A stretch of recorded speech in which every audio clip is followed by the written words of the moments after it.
Okay, so yes, welcome everybody. Today's session, we're going to be talking about a project that Amber and I have been doing for the last few months, which is essentially trying to map supply chain infrastructure in Lancashire. But very much sort of, even though it's Lancashire focused, I think hopefully wherever you're based in the north of England or in Scotland, you can kind of picture what we're trying to do and try and picture it within your locality. And we'll kind of talk a bit about what the project is, why we're doing it, what we hope to get from it. Amber's going to talk about the research she's done so far and where she's got to. We're very much in the research phase still. There's probably another couple of months of research that we'll be doing before we have the kind of a much broader picture. And what this is a little bit unique in a way, I think is maybe the right word. It's not been done before, or as far as we know, it's not been done before, kind of trying to map supply chains on a very kind of local county level and trying to get that detail of it. So just to give a little bit of background, if I can move on the slide, there we go. So in terms of what we're talking, moved on. In terms of what we're looking at, we're very much thinking about the physical, the bricks and mortar type supply chains that fit under the kind of agri-food system. So, for example, we're looking at kind of the processing side of things, which would include things like abattoirs, grain mills, creameries, washing and drying facilities, and that sort of thing. Then that kind of next layer, which is sort of like storage, refrigeration, and packing facilities across the different kind of food types. And then those last two, I think, link a little bit, but we're also including things like the actual distribution as well as some of those end markets, I guess you could call them, but we still very much feel like they're part of the supply chain and that they're not just this sort of standalone market. So things like food hubs and box schemes. Obviously, for this session, we're talking about Lancashire because this is the Northern Real Farming Conference. But just to give you a broader idea as to what we've been doing, we've been doing over East Sussex and Lancashire, just to try and get a different flavour, because those two counties, obviously, they have different localities, they have different challenges, they have different farming types. So we wanted to try and get a bit of a difference in two different parts of the country. Just quickly, what the aims are, just to give you kind of an idea. So we are trying, well, Amber predominantly is trying to identify existing infrastructure in Lancashire, and sort of whether that's on-farm infrastructure or whether that is standalone infrastructure. And then identifying gaps in infrastructure is very much looking at the farm types in the county, and then trying to work out what kind of infrastructure could be created or invested in order to support those farmers into things like regenerative agriculture and agroecology. So we're predominantly looking at types of supply chains that reward farmers for delivering public goods and for growing diverse, healthy foods, but also creating those local food systems as well to try and keep as much of the kind of supply within the local area for local people in terms of making that accessible and affordable. We're very much trying to think about this in terms of how can a mapping type project be used by local food partnerships, for example, to try and convince local authorities or local enterprise partnerships to invest in infrastructure, in this types of infrastructure. I've already said we very much looking at this from the transition to agroecology. We want to really engage with local stakeholders, and I think that's something we're really hoping to get out of tonight's session, is not only kind of show you this project and something that's very much happening in the north of England, but to hopefully have some really good conversations with you after we've gone through these slides to see if you know, if you've got any questions, but also if you've got any insights into these things yourselves. We really wanted to try and understand the jobs potential of this as well. I think it's a really important part of convincing local authorities and others to invest in infrastructures to show that it can deliver jobs. We're not going to be doing that for this part of the project because we were quite limited, but maybe it's something for us to think about doing if we manage to get funding to do a next phase. Amber, over to you. Great. Thank you, James. Okay, I'm going to see. can you still see me if I've just come out of full screen mode, but you can still see me, right? Yes, we'll see you. Yeah, okay, great.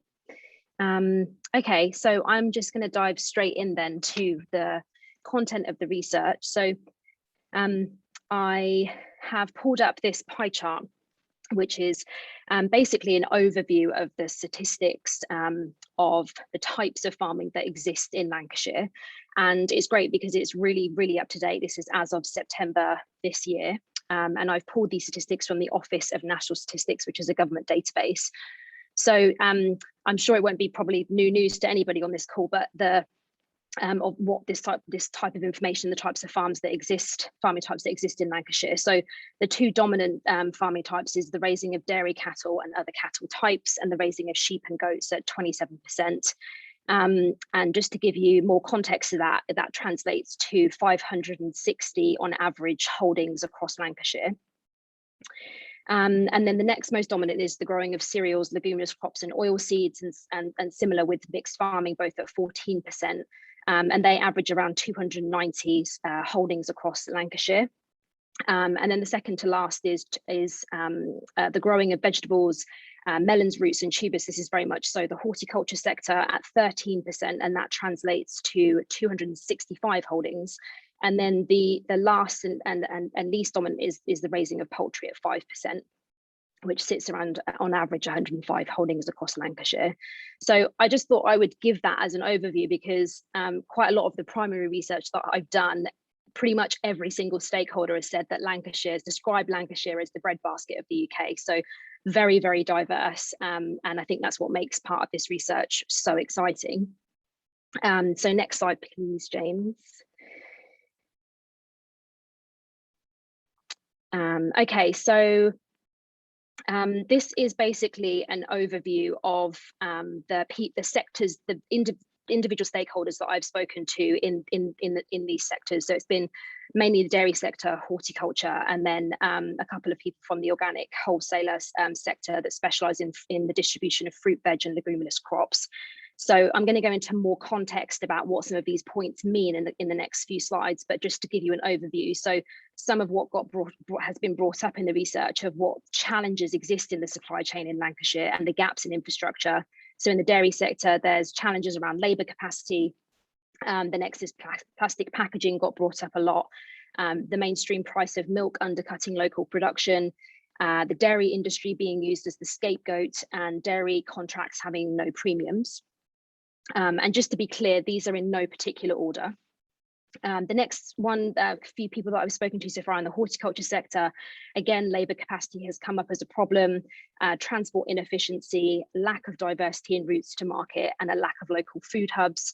And then the last one in the organic wholesaler sector the first was high rents, followed by transport inefficiency, and then limited data collection. So next slide, please, James. So I will go into much more context here. And before I do, just to give you an idea of sort of core questions behind this primary research were the two on the right-hand side here of the screen. So the first that I asked was, is there a specific part of the supply chain that benefits your business model? So this could be examples such as direct selling or value-added products or specific types of farming contracts. And then the other question that I asked was, are there any opportunities or barriers in the supply chain for farm types and businesses that could change the way that a business operates? So starting with labour capacity in the dairy sector. So this comment got brought up with all of the farmers that I spoke to in the dairy sector. So it was very much so around the fact that without family labour on the farm would not be a viable business. They explained they rely heavily on family labour to be at the farm during unsociable hours, especially late at night during examples such as calving season. And even with paid labour, they feel that they cannot get the same level of commitment and drive for the job. And one farmer sort of jokingly mentioned that the benefit of having family is that they are okay with working overtime for nothing. So the second one here was plastic packaging. This was one from one main farm that has two routes to market. They explained that one route is the family's contract supply of liquid milk to Arla, and the other, which makes up 10% of the business model, is supplying liquid milk locally via a milk round. They would like to see in their lifetime the milk packaged in glass bottles, but they feel that this is beyond their scope of economic investment and time investment to make such a huge change in their business. The next one was the mainstream of price of milk undercutting local production.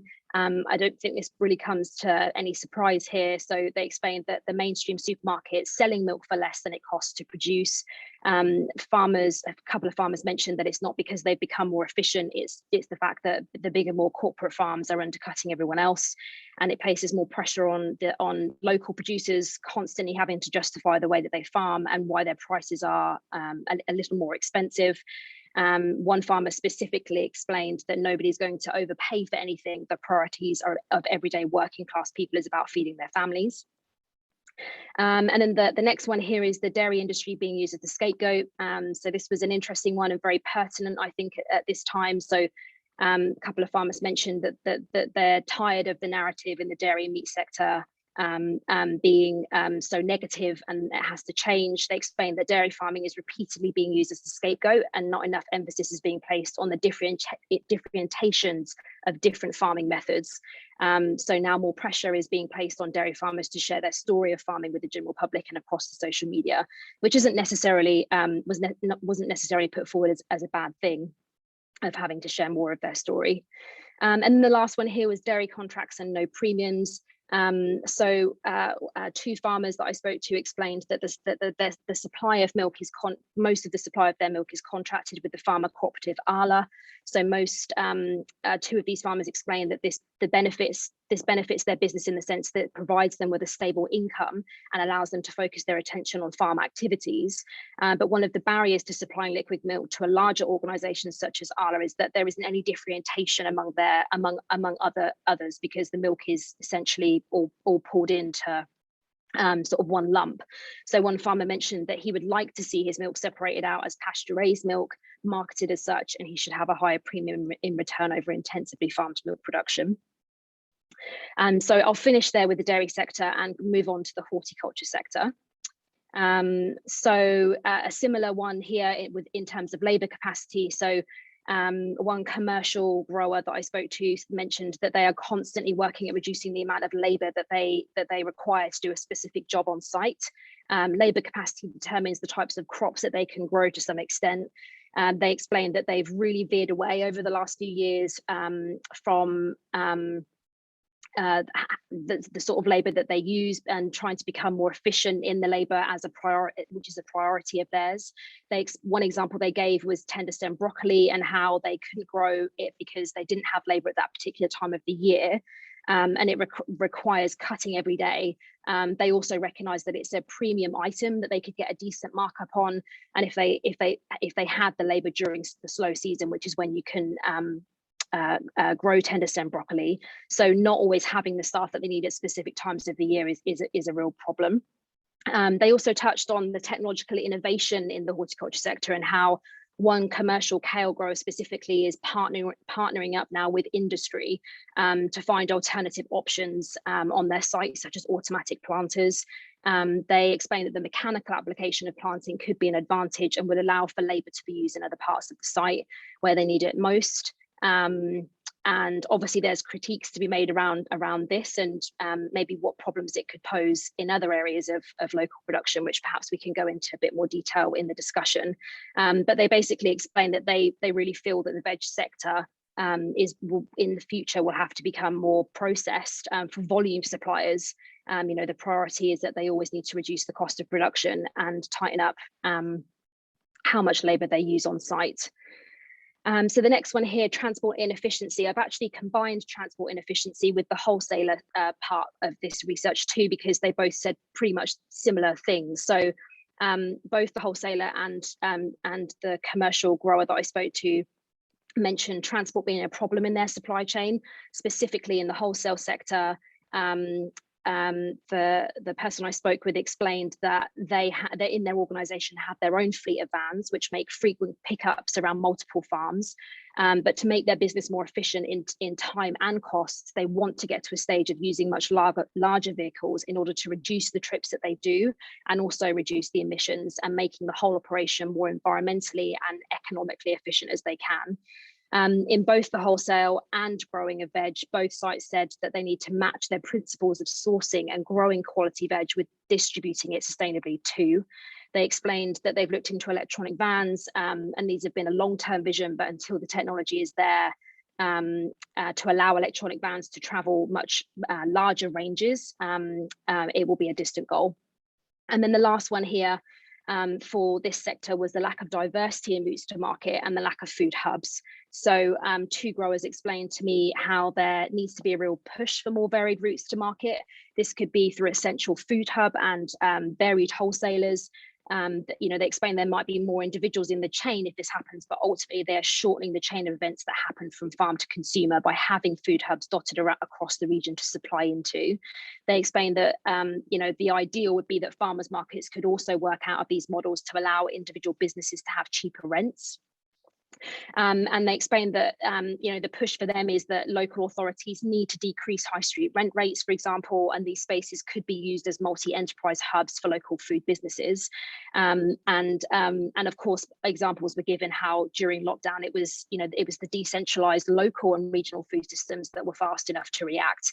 And the regional networks that are not based around supermarket RDCs is the way that we must move forward. So last but not least, final slide here is the organic wholesaler.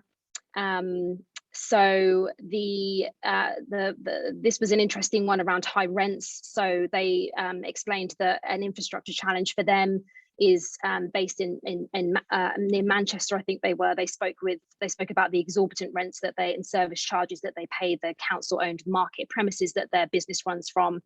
They explained that they are currently mapping out a business plan to be able to sustain themselves into the future and to grow their business. They ideally are looking at finding long leases on a piece of land or buying a piece of land. The founder mentioned how they cannot compete on a level playing field until they take ownership over a piece of land that provides them with affordable rents. The second one here was transport and efficiency, but I combined that with the previous horticulture sector. And then the last one is around limited data collection. So they explained here that they've been working over the last few years on data collection to improve the efficiency of how their business runs. So they said this is very time consuming and really quite a cost expense to the business. But in the end, what their vision is to be able to give the data they've collected back to their customers and farms. Examples could be around sales and figures, or providing data where the gaps in their sales are, or what sells well and what doesn't sell well. So this is not just in their business, but also with the farms and chefs and restaurants and examples like that of other people that they work with. They explained that this will allow all of them to plan better and optimize sales during times of the year where local food or UK produce in general is scarce, such as the Hungry Gap. They explained that if they can help growers to optimize and diversify and lengthen their growing schedule, that's a huge win for everybody. An example that they gave was that they last year have helped a long-term grower that they've had on their team to do this through securing contracts for them to grow a different crop during the Hungry Gap, and they guarantee the grower route to market. So the data there is moving forward is really about generating knowledge where they can continue to work on data collection to help strengthen local food production and businesses and growers and farms, and said that it really will be a collaborative long-term effort. So I will stop there. And I hope that you've enjoyed that. Me and James would really like to open up the floor for questions and just have a discussion around this, and would love to hear your opinions around this topic. So yeah, thank you for listening. Thank you very much, Amber. Well, I think that's, I'll stop sharing my screen now so that everybody can see each other again. I think what's been quite interesting in the process so far is that, as Amber's just gone through, there's clearly some gaps that we've identified, but we've also found there's quite a few barriers, very much linked to the current way that the food system works and what farmers are forced to do, and that the food system doesn't reward farmers to be regenerative or agroecological.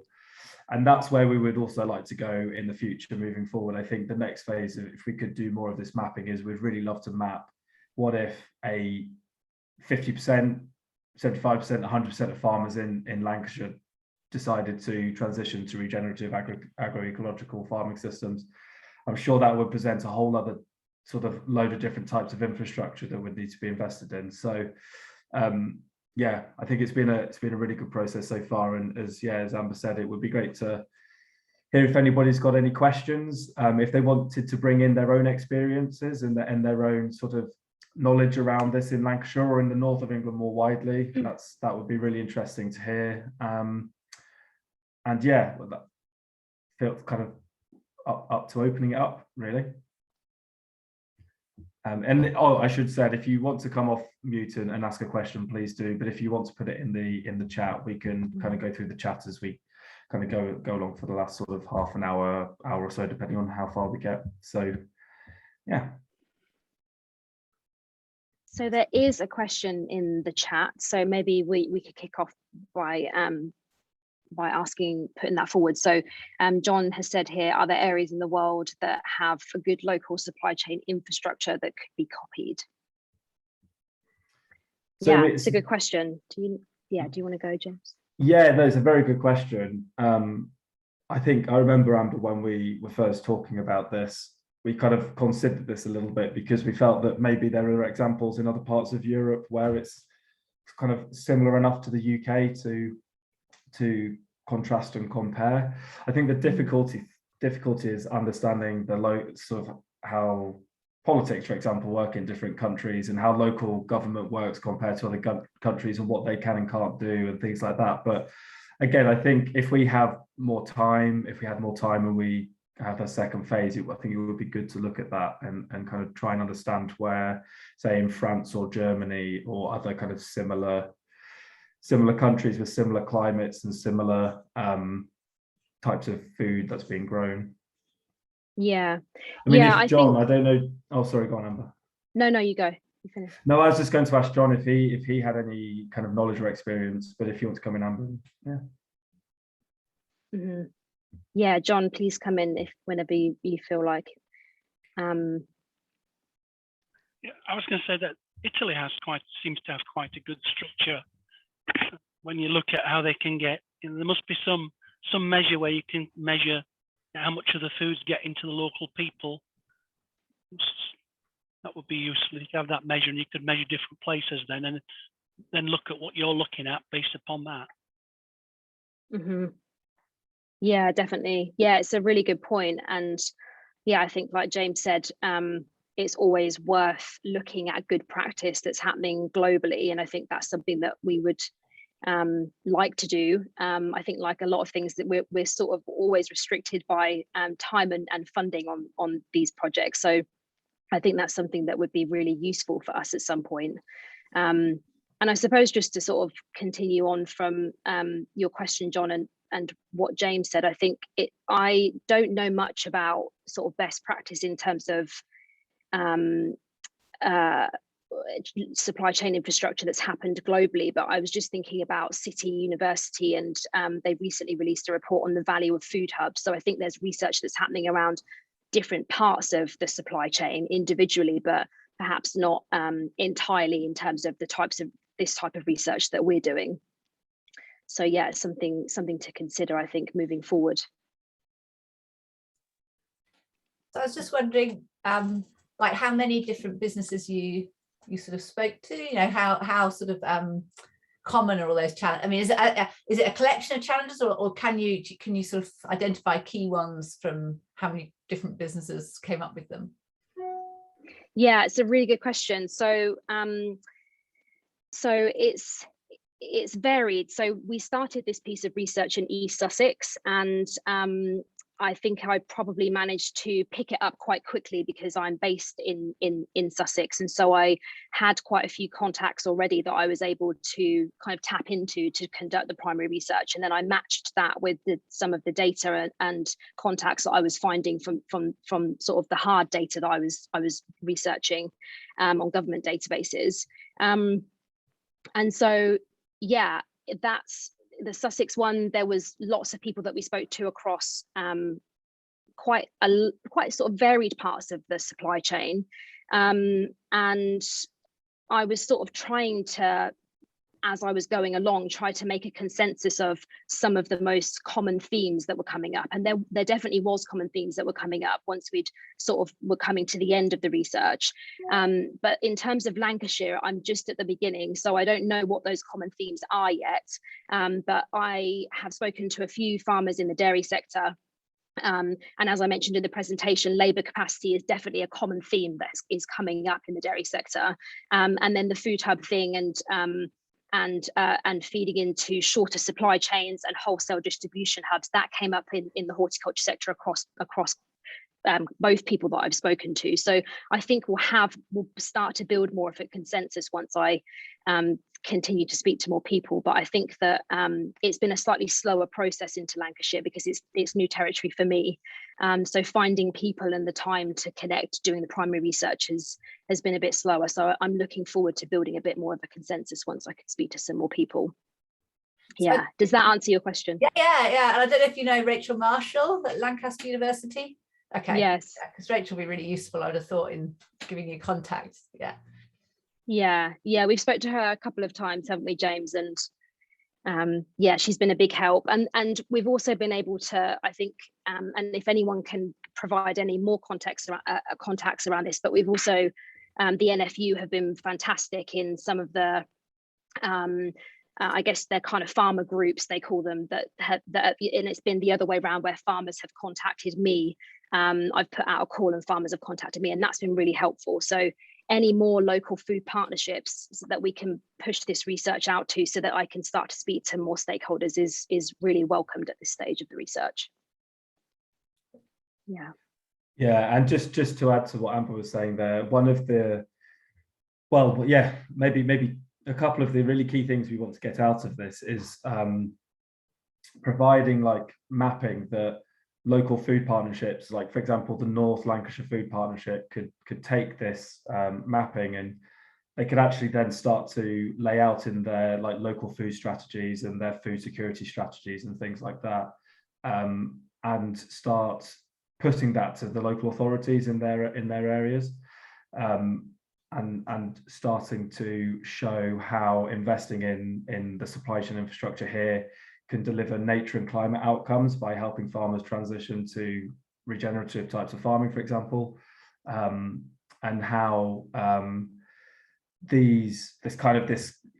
by building more local supply chains, whether that increases jobs potential as well, for example. And I think we're really keen on that like community wealth building side of things as well.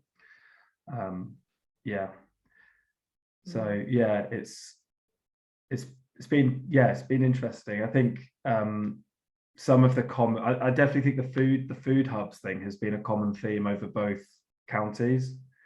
I think farmers are really interested in food hubs, and not just sort of the farmers that we often speak to, kind of like organic farmers and pasture for life certified farmers, but even like conventional farmers, I think, are interested in them because they want a market that's going to support them to change what they do so that they can transition to these more kind of regenerative farming. So yeah.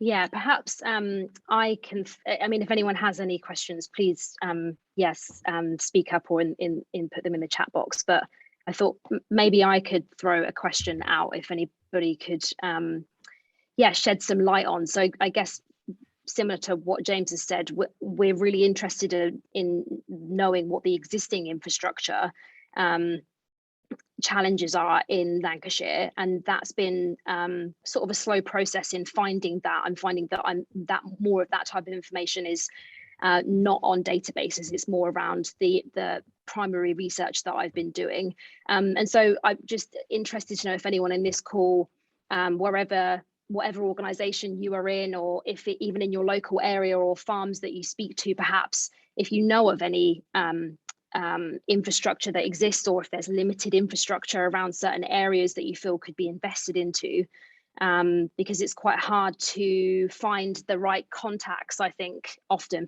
farms find it hard to find the right contacts or resources to enable them to diversify their business streams. So yeah, I'd be interested to know if anybody can touch on that, or if anyone's in contact with farms in their local area. and it's also fine if no one can touch on it. I think farmers have lost the ability in some instances to actually market their products. So I think why it becomes easier with PLFA or with Soil Association or FG members is because they want a premium. They've got to do something different, or maybe because they're thinking different, they go down that particular route. Most farmers that I know like putting things in bulk wagons or sending whole cattle or pigs away, and it's quite a shock for them to think about how they would sell a small item of meat or a small bag of grain. So it's a really uphill struggle. Yeah, absolutely. I think that's something that should almost be considered part of any investment in new local food and supply chains, is that that kind of capacity to offer advice and training and reskilling, upskilling. I don't know what the right word is there, but getting I suppose getting farmers' confidence back in being able to change to something that's completely different to what they've probably been doing for the last few decades is, it's a very important one. And again, something else we haven't managed to look at, kind of similar, we haven't managed to look at that. I think again we'd love to do in another phase is start to look at IT and online type infrastructure and systems as well. Yeah, I guess the thing that I think interests me is how do we encourage farms and businesses to diversify their business models, and do they want to diversify? I think that one of the farmers that I spoke to had two routes to market, which was the bulk of his milk was pulled into a contract with Arla, and the other side was his local milk round. But he said it's only been in recent years, in the last sort of 10 years, he's transitioned more of his percentage of his business into Arla and away from the local milk round, because it just wasn't working in terms of labor or economics either. So that's just an interesting one to see that's been like quite a slow transition into more of a commercial business stream for him and his family, just purely because of economics. So I find that quite interesting. And if there was a way of diversifying, would he perhaps reverse and go back to the local milk round? I would just add in some reflections from our work that we've been doing in the UK Grain Lab, because we've please. Kind of toyed with many of these discussions around this subject of diversification in particular, in terms of on the grain side, and also the challenges of how people perceive their route to market being in a 29-ton truck and things like that. So, I mean, the real thing that, it's not really my work, it's more Kim and the farmers that have been involved in that, and the millers, is that everyone's just come together and actually found out about what's happening. And I guess the question that we've been interested in is like, what brings those people together, and what you can kind of share your stories and then find a common language, and then you find a way through the challenges. And I think it's just about finding that shared space, really, which has been quite interesting. It wasn't necessarily what we thought would happen, because we thought we'd have to kind of solve all the technical problems.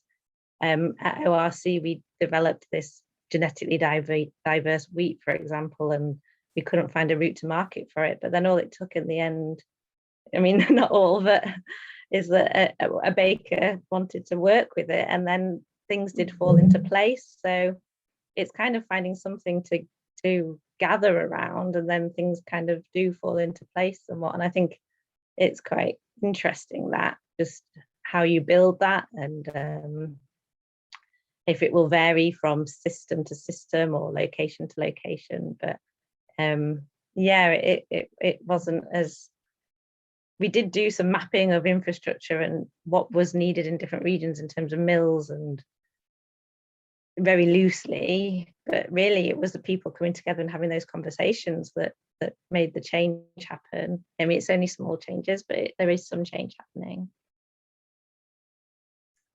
I think that's No, sorry, go on, Amber. Yeah, it's really interesting. I have a couple of questions. Is that when you say ORC, Charlotte? Oh, where sorry. Yeah, I'm no, from it's the okay. Organic Research Centre. Yeah. Oh, the Organic Research Centre. Okay. And is the farm that you were working with who grew that unique grain, are they based in Lancashire, or what No, type of... we've been working across the country actually, but no, Okay. it's not specific to Lancashire. Yeah. And actually a Okay. number of farmers engaged in it. So it was really a national effort. Mhm. Yeah. That's great. And did the farmer, how did that work? Was it that did you guarantee that route to market first before the farm decided to invest a piece of their land to grow that type of grain, or did they trial the grain first to make sure it was good to go? How did that? Yeah, that's been a bit of a challenge, kind of chicken and egg situations. I mean, historically, with this specific grain that we developed at ORC, Organic Research Centre, Wakeling's population, we had existing relationships, and it was part of the organic movement to a certain extent, because we're not getting varieties which perform well in organic systems, because that's not a big market for the breeders. So ORC were looking to develop a variety that could respond to organic conditions and perform well, and also looking at genetic diversity within that question. So really, we recruited farmers in the early stages who had an interest in that story, and then it got scaled up from there, and there's been various twists and turns on the way, but really what was a game changer was kind of getting this access to markets for the grain and the flour products. So yeah, it was interesting. There were a lot of infrastructure and challenges of scale on the seed production side, and then there was challenges on the grain side, but really it was just getting the right people in the right places that made it all come together in the end. Yeah, that's really interesting. James, did you want to touch on anything there? No, not. I think No. just sort of acknowledge what Charlotte, you were saying there, Charlotte. I think the social network side of it is by far is just as important as the investment in the physical infrastructure. And it's very, I like, the term chicken and egg thing. The more I've delved into looking at supply chains and supporting farmers into regenerative agriculture and agroecology, the more that chicken and egg thing keeps cropping up. It's kind of, and we did this, we did a survey earlier this year and asking farmers various questions about supply chains, and one of them being barriers, and they very much felt that a lack of access to markets was one. So there's obviously, they don't want to take that leap without the market being there, and I think that's why we started to do this work, is because I think trying to get farmers to transition to agroecology is easy to say, but sort of expecting farmers to take that leap of faith, I think, is sometimes it's kind of a misunderstood thing. I think people expect farmers to just kind of go, this is going to be good for my business, so I'll just do it. But there's all the other things like the social networks and the supply chain, the markets need to be there as well. So, yeah. Might I say a bit from York, James? Or, yeah, please come in, Adrian. Adrian Lovett here in York. I'm part of Good Food York, and we have a pioneering food hub called Food. So can you hear me? Yeah, you're breaking up a little bit, Adrian. I don't know if you want to try taking your video off, maybe. Video. And yeah. Okay. Yeah. I'll try again. Yes, I can hear you. We can hear you now.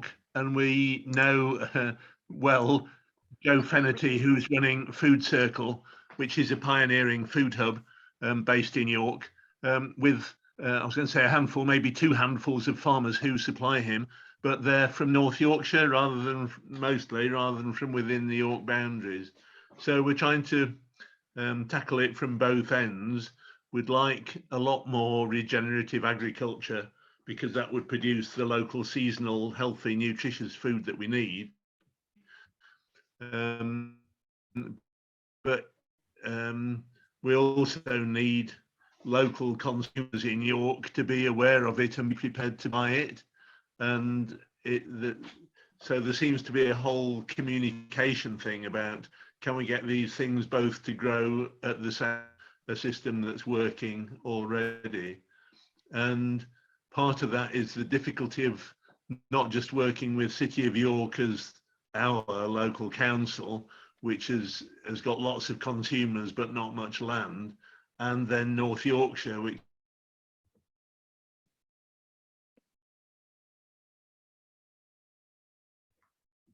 I think we've lost you, Adrian, unfortunately. Are you still there? Oh, no, he's gone. Oh, he's back. Can you hear us, Adrian?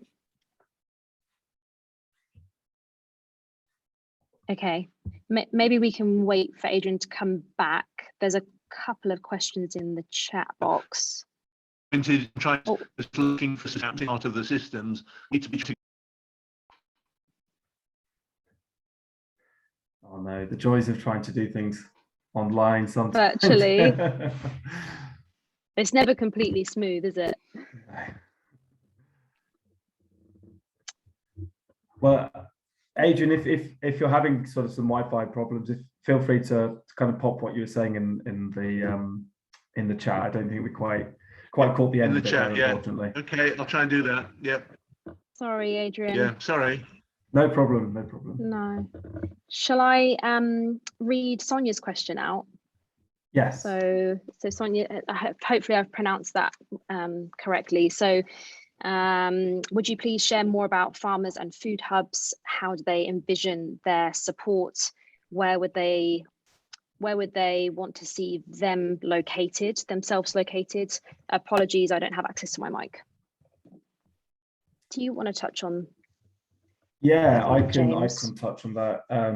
We did as I sort of mentioned earlier, we did a survey with 500 farmers. This was across England and Wales, so not just in Lancashire or not just in the north of England. But what was very interesting is we surveyed a lot of what we might kind of consider conventional farms. Some of them on the larger side, and a lot of them showed support for food hubs, which was very interesting. And what was also interesting is when we delved into the data a bit more, they kind of envisioned them in a similar way to we did. So they didn't see them as, just another lucrative market, but I think it kind of shows where farming is going a little bit more, which is they valued that it offers that more kind of social network that Charlotte was talking about.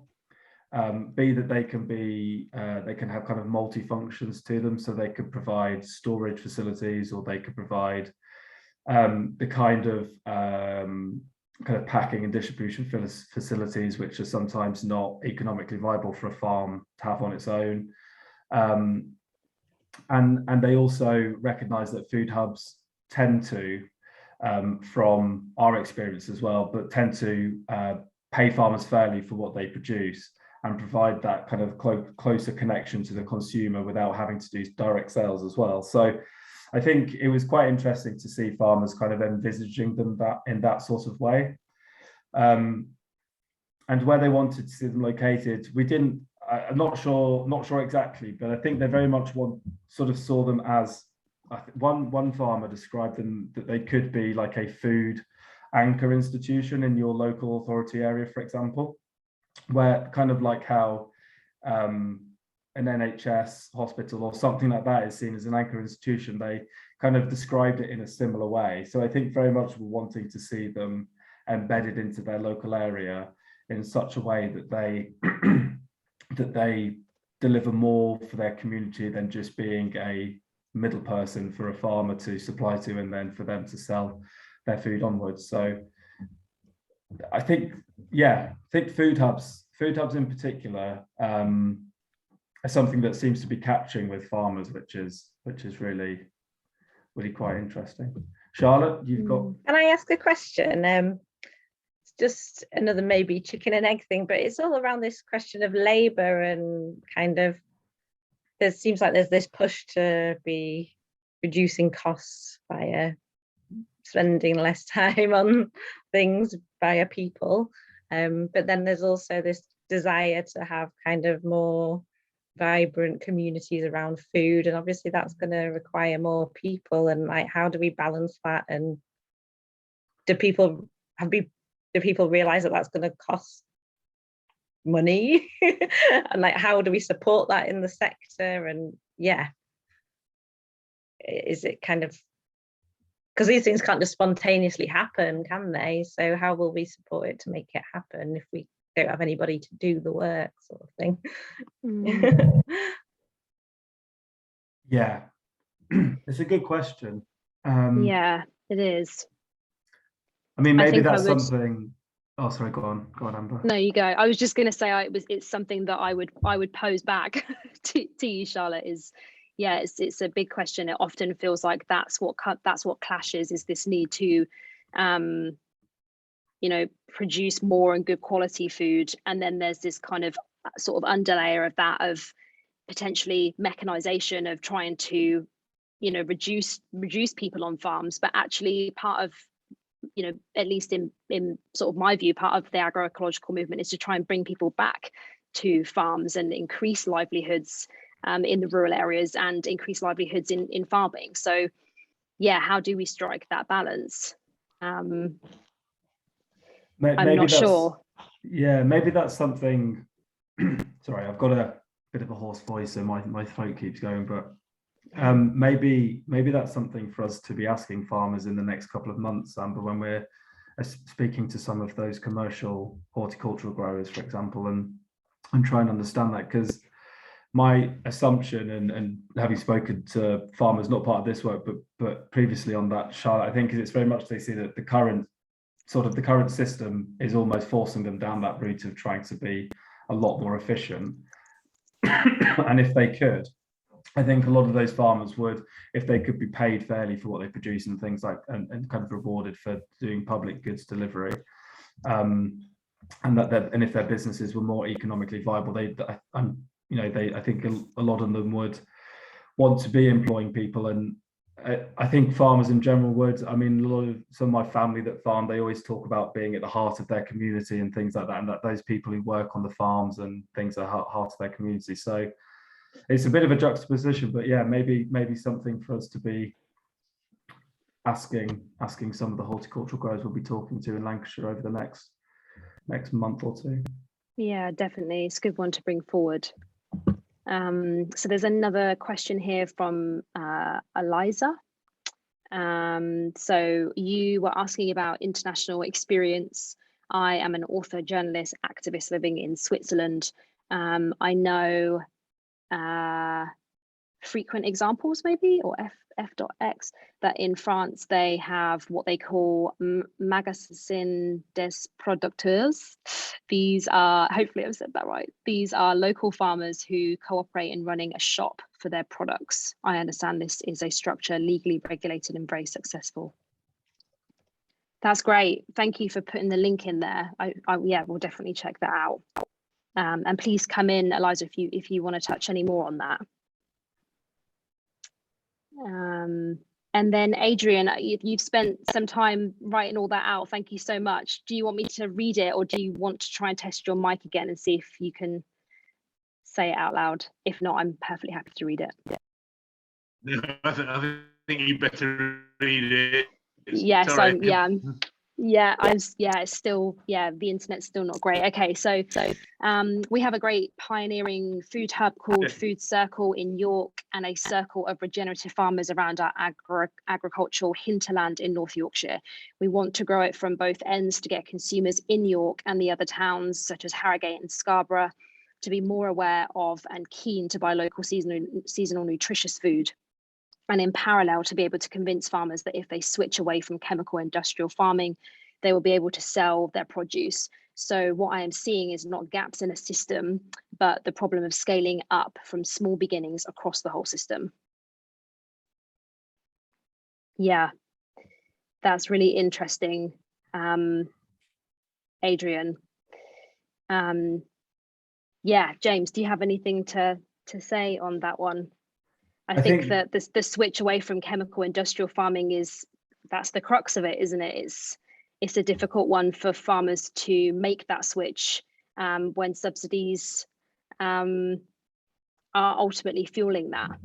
So yeah, I think that's the thing, and maybe it's not about farms that are necessarily farming in let's say not particularly in environmentally friendly ways. Maybe it's not about making the whole shift into agroecology, but starting off small and beginning with smaller pieces of land and seeing what they can produce off of that, and the differences visually that they can see in their system, and building out from there is kind of how I guess I view it. It's not about making a whole transition immediately, but kind of small steps, I suppose. Yeah, I don't know what anybody else's thoughts are on that. I think it's an interesting way to look at it, as not necessarily the gaps, but scaling up what's there.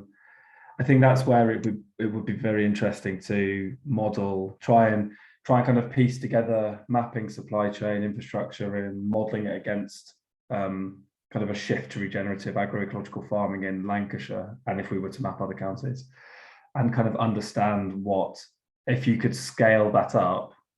Obviously, this comes back to that chicken and egg that Charlotte mentioned earlier, but if you could scale that up, what the supply chain would also need to look like, because I'm sure it would look quite different to what it looks like now in Lancashire and obviously in other parts of the country. Yeah, I think it can start off small, can't it, with just a small number of farms, and for that to be a hub and a good practice example to then be able to, I guess, sort of similar to what you were saying, Charlotte, is to build on that process and build relationships and allow other farmers around the area to see some of those differences. And I think it's about building sort of communities around that and building out slowly from there is probably the way forward. Yeah. So we've got a small piece of work where we're looking at this kind of community building around food hubs and farming and good and examples of agroecological farms in the community. And I'd just be interested to hear your thoughts, because I mean, the organic movement's been embedded within that kind of as a model, but then at some point it's kind of drifted away in some ways. And you know, organics in every supermarket now pretty much, and it's kind of operating within two spheres to a certain extent. There's kind of corporate organic, and then there's the more alternative routes. And yeah, would you see that organic can be a label that can work under? Can that bring people together in communities, or is it kind of too fragmented in the UK? Or because I mean, in France, say, you know, there are strong organic communities, but it doesn't seem to be that way in the UK. And if not organic, then is agroecology going to do it, or what is it that's going to bring us together and really help these communities kind of gain momentum and do this kind of scaling up that Adrian mentions, and also communities that bring in a range of people as well? I think it's really important. Sorry, massive question. It's a prominent one. It's a really important one. It's good that I'm glad you asked that, because it kind of in a way it hits agroecology on the head with a big kind of reality hammer. That one thing I've heard a lot of kind of regenerative agroecological farmers starting to say a little bit more is that one way that they only kind of see that scaling up happening is if there's some form of market recognition for regeneratively grown food or agroecologically grown food. But then a lot of them are certified organic, and they said they'd be worried if it went kind of too far down the organic route of kind of where it kind of they kind of explain regenerative and agroecological as organic, what organic was at the start of its movement, and they kind of don't want to see that same sort of thing happen where it becomes too, I don't know what the right word is, but some of them describe it as too much of a tick box exercise. But I think at the same time, you know, they also say if you really want regenerative and agroecology to scale up, and you need supply chains giving market recognition for those, some sort of certification or something along those lines. And yeah, so I think, yeah, I don't know really. Not that didn't really answer your question, but I don't know. I don't know how agroecology could create those communities, but yeah, that's just one thing that's kind of been coming through a little bit more recently. Mhm. And I think something to add on to that, Adrian has mentioned here, so could we try to build in the ELMS sort of payments into this system, as well as the income from food consumers? Oh, how I and sort of my colleagues have tried so hard over the last 2 years to get sort of agroecological systems recognition in ELM. But unfortunately, government or the kind of the team working on ELM don't seem keen to do that, unfortunately. I think that they very much look at it as an action by action, rather than like a whole system approach to get farmers doing more kind of organic farming or pasture fed livestock farming and agroforestry and that sort of things.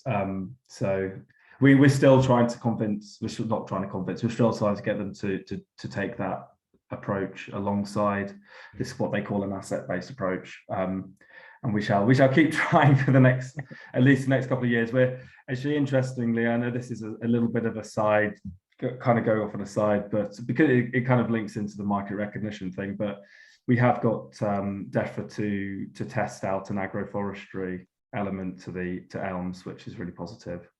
But no, I think there is something in that, there is something in ELMS being a way of creating not market recognition, but providing that kind of sort of, yeah, step ladder, as it were, for farmers to start making that journey towards agroecology and regenerative.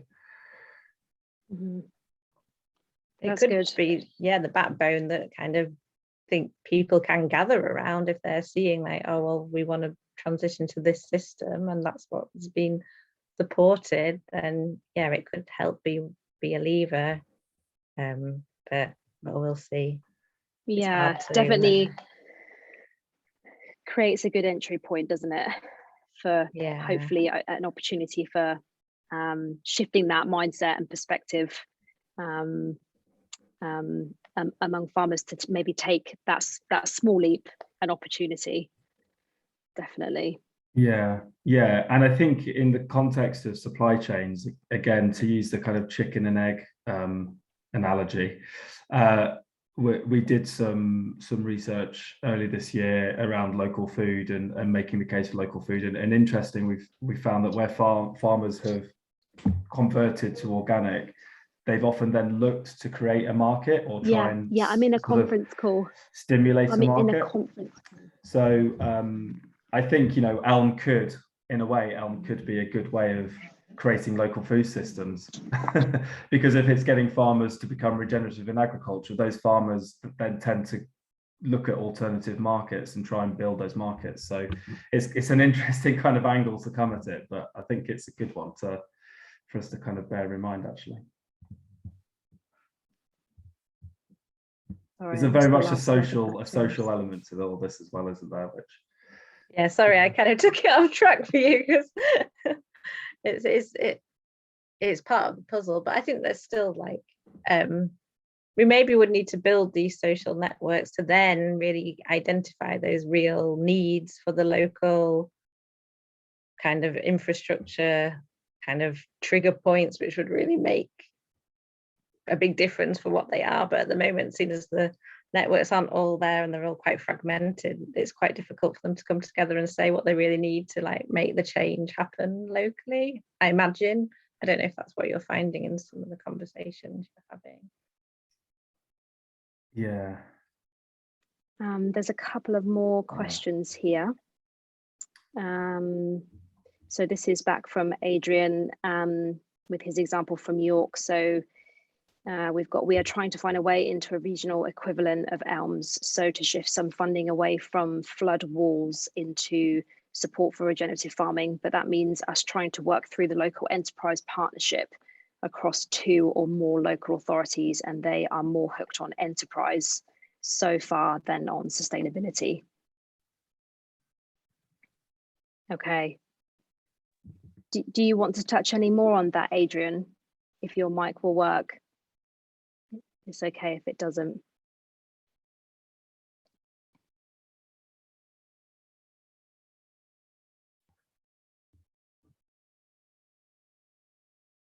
No, perhaps not working. Well, just to touch on something Adrian said there, local enterprise partnerships. Again, I think thinking about local food systems and infrastructure, I think that they could be a key stakeholder in a way. And very few local enterprise partnerships seem to kind of have food as a priority within their kind of strategies for investing in infrastructure and things like that. So it's that they're definitely a group that could harness a lot of change if they could kind of support it to do that. Mm-hmm. Yeah, I mean, in Brighton, we have the Brighton and Hove Food Partnership, who I would say are really at the heart of a lot of food policy research in Brighton. And I think over the last couple of years, and particularly through COVID, have really tried to harness that collaborative effort with more organisations, and they're very, very much community centred. And so I think I would love to be able to maybe tap into some of those networks if some of those partnerships exist in Lancashire, because I think there's a real opportunity for food partnerships like Sussex and like Brighton and Hove Food Partnership to be working and connecting those dots and building that network. Yeah, really, really important. And again, kind of, yeah, just what James was saying at the beginning, I think part of this research we want to take to local authorities to start showing where some of these gaps are and how we can build it up from there and find more investment. So they're very much, yeah, a core player in this. I think in a way we're quite lucky that we've got Preston in Lancashire, and I'm hoping that with this piece of work and the Preston model that they've used for kind of changing the way that they operate with kind of business and all those different things, that we can maybe put this to the people doing the Preston model work and see what they think about it. I think that could be quite an interesting conversation, because as far as I know, the Preston model hasn't kind of prioritized, again, unfortunately, hasn't prioritized food and farming as much as it has other sectors and industries in the Preston area. Mm-hmm. Well, does anybody have any more questions or any more thoughts they want to share? I know it's getting late. It's what is it? 8:10, almost 8:10. Yeah, I think there's most of the ones in the chat I've read out. A couple of really great links in there, which hopefully we can save the chat somehow so that we don't lose those links. So thank you to everyone who's popped those in the chat.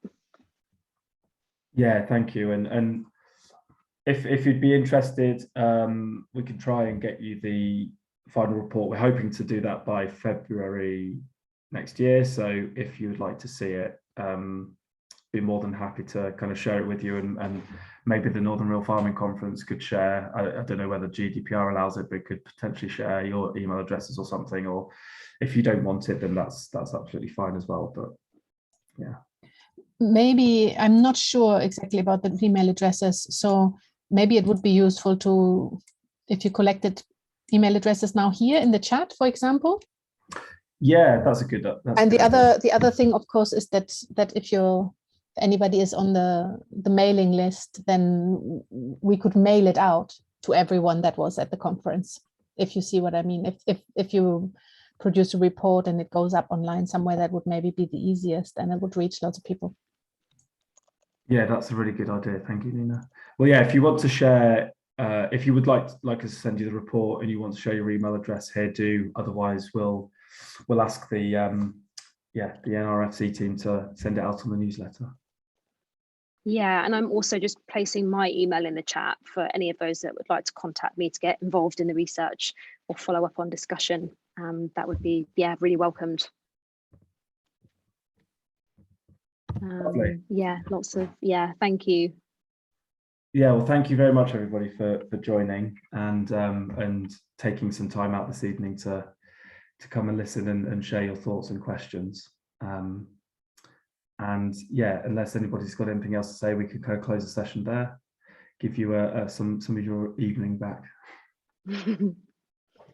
Yeah, likewise. Thank you so much for joining and taking the time out this evening. And yeah, hopefully we can keep in touch. Yeah, thank you so much for your great work. Should we save the chat as well? Yeah, can you do that from your end, Nina?